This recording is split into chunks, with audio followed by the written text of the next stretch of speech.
Step 1. Connect part A to part B and hand tighten the coupling.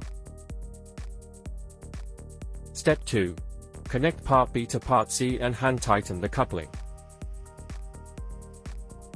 Use the supplied wrench to securely tighten both couplings, A to B and B to C.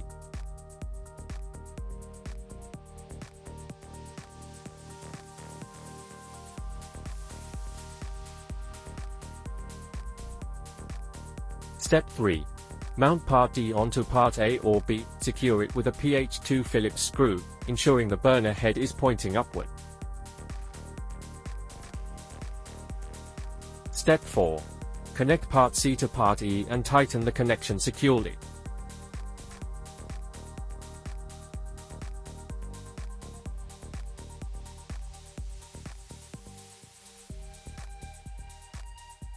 Step 5, optional. If the assembly is too long, remove part B, connect part C directly to part A, then use the wrench to tighten the fitting securely.